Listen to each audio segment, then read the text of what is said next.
Hey guys, we are going live for the artist development live stream that I've been doing. Gonna kind of kill some time here up top, see if anybody wants to join in.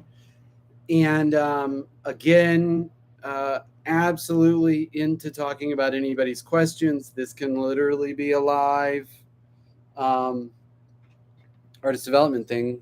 Forgot to get the lights on. Here we go. Let's know how much better everyone wants to see me.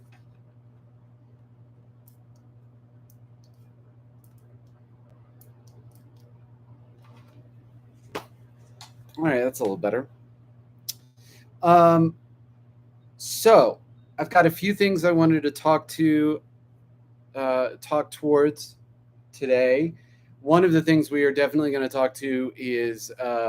talk about is how to use a microphone and a mic stand. I see that constantly with people that um,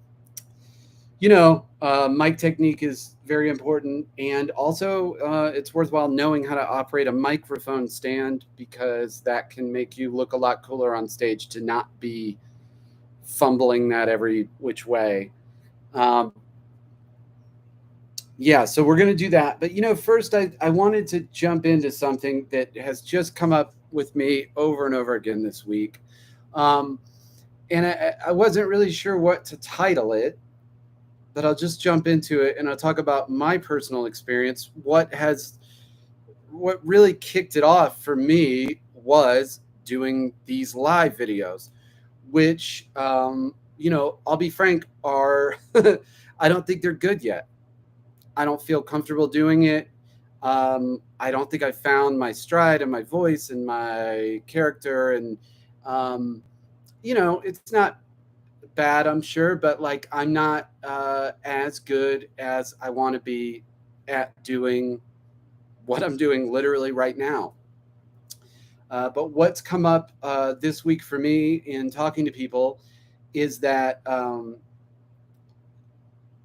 you know uh, I'm not going to get as good as I want to be at doing this unless I just keep doing it, even when it's not as good as I want it to be. It's a challenge I see a lot of artists have, and I'm just wanted to talk about it to remind all of you that like that's how you get good at something. Um, I was really lucky in that my uncle was a really great musician. And when I was a kid, that never really came up. But when I started getting into guitar and stuff, I was lucky enough that my uncle started sharing stuff with me and helping me out with some stuff. And I've got a bunch of ton of stories about those days. But the big thing is this great gift that he gave me, which is he used to say to me all the time, "Hey, do you know how you get good? You just suck until you don't suck anymore." And that was such a gift compared to from what I've seen with working with a lot of other musicians. That permission to just get out there and start doing it and really put your heart and soul into it and really get out there as a means of getting as good as you want to be. Um, and the idea of suck until you don't suck anymore is like an extreme version of saying that. And my uncle was kind of an extreme guy. Um, but what I'll say is it gave me so much permission to be like, I don't need to sit in my house um, practicing endlessly until I feel like I'm as good as a professional guitar player or Eddie Van Halen or whatever. you know, I can get out there and start doing it. And in fact, I need to get out there and start doing it if I'm ever going to get that good. And there were times where I knew the band that I was playing with when I was 13, 14, 15. Um, weren't that great, but also knowing the band's not going to get great if we aren't trying to put ourselves out there, if we aren't gigging. The only way we're going to figure this out is by getting out there and doing it. And I say all that to like empower um, artists that I work with to like, hey man, it does not have to be your dream level of confidence to start doing gigs, to start recording music, to start putting stuff out there. In fact, I would go one step further and say the truth is you're never going to get to the level you want to be if you don't just start doing it on some level. I mean, maybe don't buy your way onto a stadium tour if you're not really ready. Maybe don't, um, mortgage your house to make an album if you're not really feeling ready. But you do need to start doing stuff. The bottom line is you're just never going to get there if you don't start doing it. And it's incredibly okay and incredibly important that you just start doing it. I'll even share that, a lot of people know that Adrian and I do the Petty Nicks tribute. It's called the Petty Nicks Experience. It's a really creative name. And, honestly, that band was not that great for years. And, we knew it wasn't great. It was okay. It was fine. It was good. Very middle of the pack local band level of good. But we saw the potential and we just knew that it would take doing it and getting it in front of crowds and getting it on its feet and working it for it to get better. And that band, again, was never bad. It was fine, but it wasn't as good as we wanted it to be. But just to say it one more time, it's never going to get as good as you want it to be unless you're out there doing it. That's just all there is to it.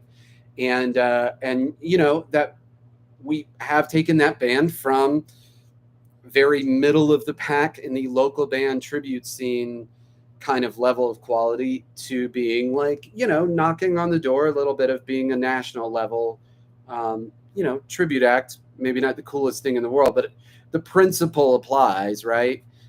We didn't get to that level by just wishing we were at that level or by, woodshedding in our houses. I mean, of course we practiced and of course whatever, but we got there by doing the shows and doing the work and sometimes taking the lumps a little bit that you go like, man, that did not go as well as I wanted it to go. And I'm not thrilled with how that went. But I would really encourage everybody to view those times when something doesn't go as good as you would want it to go as a real gift. In fact, I would go one step further. The times when things go nightmare bad, when they just either you really mess up or the production crew really something goes really wrong, you should look at that as a gift. You should really cultivate in yourself, it's not Zen, but like a way of looking at it that like the times that it goes badly, those are huge gifts because you're going to learn so much more from the times that it does not go as well as you want than from the times that it goes exactly as good as you planned. In fact, the times that it goes exactly as good as you planned, you pretty much learn, you don't learn anything from that, right? There's not really a lesson to take home from I killed it and nothing went wrong and everybody cheered and clapped and it was amazing. There's not a lot. There's a little bit you can learn from that, but not a lot. And that's why I try to look at and I try to help people develop in themselves this just a sense that like the things that don't go great, those are the gifts. That's where we learn. That's where we get better. looking at it as like, oh my gosh, I made a mistake and I messed up and I'm terrible and I suck and I should just quit and I should just go home and I can't do this. I can't do this. Like, that is not the way to look at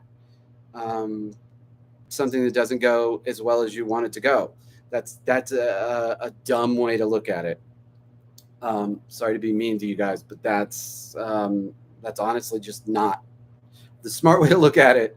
As we learn from when things don't go great, and Instagram Live just went down and now it's back. Yeah, I just wanted to talk to those things. Like I said, I'm still getting this on my feet. You're watching this in real time, where I am in the the bottom of the wave of figuring out how to do something. And I just wanted to share that with you guys, that all of us feel those things, and all of us have those times when we feel that way.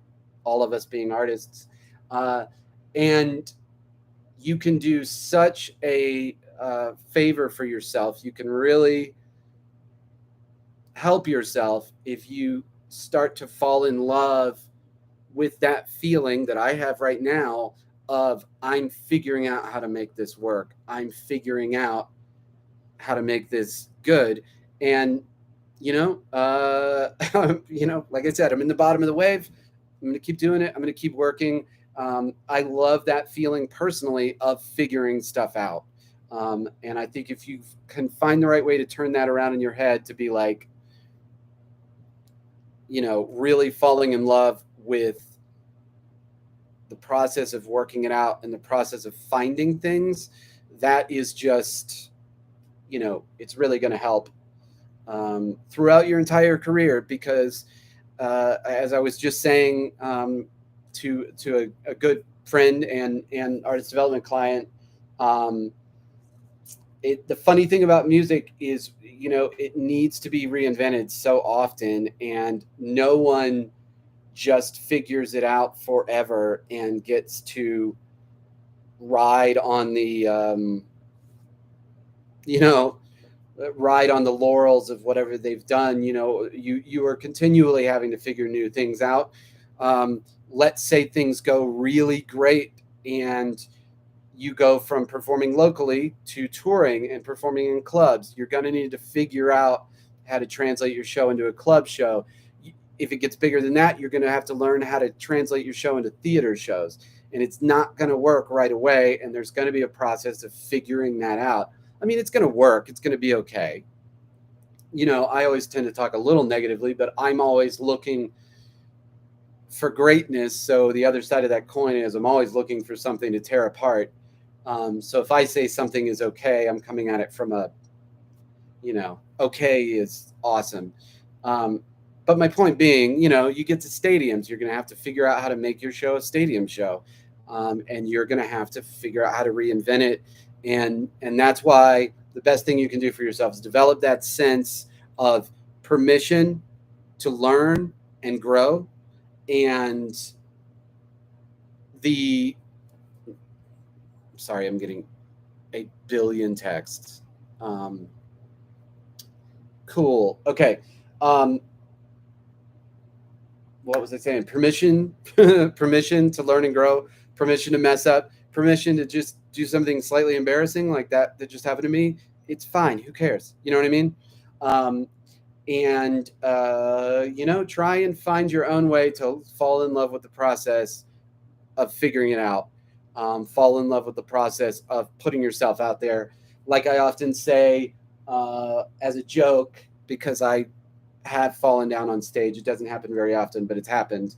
And if you don't fall down every once in a while, you're probably not playing hard enough. And that is maybe not literally true, but I think it's a great little analogy for if things don't go wrong every once in a while, maybe you're not pushing yourself hard enough. So all that said, I just wanted to share that stuff. I really want to thank you guys for watching this. People are watching it. People are commenting. That is incredibly gratifying, and I really appreciate it. I would encourage you, again, any questions, anything you would like me to talk about, absolutely get in there and let's do it. So for the practical part of the podcast, not podcast, live stream, I wanted to talk about microphones and mic stands. Um, I see a lot of people sometimes struggle with that and not do as well as they could. So I thought I could show you a few things that would help a ton. So, number one, let's look at a microphone. Uh, I think one thing that tends to help people when I point this out to people is that we're looking at a microphone. It might be like a Shure 58, which is the one that's you know aluminum looking. Um, this part right here is not the microphone. That is a wire grill that is covering. That's the microphone. It's inside of this thing. So why is that important to kind of know? I think that can give you some courage to really get on the microphone, because even if your mouth is touching the grill, the wire grill, it's still not right against the actual microphone, which is, again, let me show it to you. It's inside of there, right? And I say all that to say the biggest mistake I see people make is being afraid to get really on the microphone. Um, Back in my day, everybody said, eat the microphone. Um, the reason for that is that for a microphone that's made for live, this is different if we're in a recording studio, but for microphones that are made for live, um, we need to, the difference as we back off the microphone in volume is huge. When we're right on it versus this far away, that's maybe half the volume as being right on that microphone. Um, and you might think, who cares? We'll just turn it up. Well, the problem becomes is if you're playing with a whole band behind you, if you're back here and you're not that loud, all of the drums and guitar amps and everything else is getting into the microphone the same amount whether you're here or here. But if you're over here, then your voice is like half as quiet. So when they turn you up, they're not just turning your voice up, they're turning all the stage noise and stuff up. And it becomes a real problem for sound people. If you're right on the microphone, you're getting the purest amount of your voice. And so I would just encourage you to do really get on the microphone. The other point I'll talk about there is I know that it's hard, but never try to make any adjustments based on what you're hearing on stage. Let's think about it. There's the front of house, the mains, the speakers that are playing to the audience. And then there are monitors, which are those speakers that are on the floor that are firing back at you that allow you to hear yourself so you can perform. Those are two different sound systems. Very often, they're literally two different sound systems. So what's coming out of the monitors to you on stage is not what's going to the audience. So if you think you feel quiet on stage and you're trying to sing loud, that's a bad idea, because you don't know that you're quiet out front to the audience. If you feel like you're too loud, and I see this all the time, you feel like whoa, I'm kind of loud. That doesn't mean that you're loud to the audience. So backing off the microphone, trying to sing quieter, whatever, that's not helping anything, because you don't know what the audience is hearing. The best thing to do is just do what you have practiced and worked at home. Plus, I'll give you this simple trick. If there is a sound person, you can easily either point at yourself or point at your microphone or point at your guitar player, point at your keys player, make a little mime thing. Up means turn it up, down means turn it down. If your voice feels too loud to you on stage, don't suffer through that. Ask them to turn it down so that you can comfortably perform the way you're used to performing. Vice versa, if you are not loud enough on stage, ideally don't suffer through it, ask for more. A little caveat there, I will remind you, sometimes there's just a limit to how much they can give you on stage. So, just asking continually for more, they're going to run out of stuff to give you. Anyway, that's basic microphone technique. Is one sentence: stay right on the microphone. I'll get a little off field here, but like the thing you see where singers like move the mic away from their mouth when they're going to get loud, unless you are really experienced and unless you've done a ton of shows with speakers with PA, or you get your own PA at home and you're practicing, trying to mix yourself by moving the mic away from your mouth when you think you're getting loud is a very bad idea. It is much better to let the sound person deal with that, because whereas singers who are experienced, they kind of know how much off of the mic they need to get. Whereas if you're not really experienced with that, you're very likely, and as someone who's run sound a lot, it is maddening. People back way off the mic when they think they're getting loud, and you're like, well, you just disappeared. Or I had to turn you up a bunch. The best move, if you're really worried about it, is to just turn your head a little bit if you're going to get loud. Stay right on it. Just turn your head a little bit if you think you're going to get loud. The pulling the mic away thing, like I said, takes a lot of experience and practice. So last thing I want to do is I want to talk mic stands. Hopefully we're all going to be able to see this okay. I think we're better on the Instagram. I can recover this. You guys, please comment if you're not happy with it. So the main thing about our mic stand is you're going to have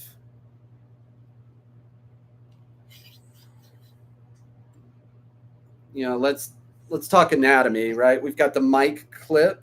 That's where the mic clips in, right? This part's called the boom. And this is just the, straight stand, whatever. There are a couple places, 3 main places we can adjust the height of this mic stand, which is the major thing a singer is going to want to do. The first place we can adjust it is right here. There's a little knob. I can loosen that up, and then I can push the mic boom, sort of think of it as in and out, right? The second place I can adjust the height of my mic. Let me try to leave this in frame. Yeah, this is going great.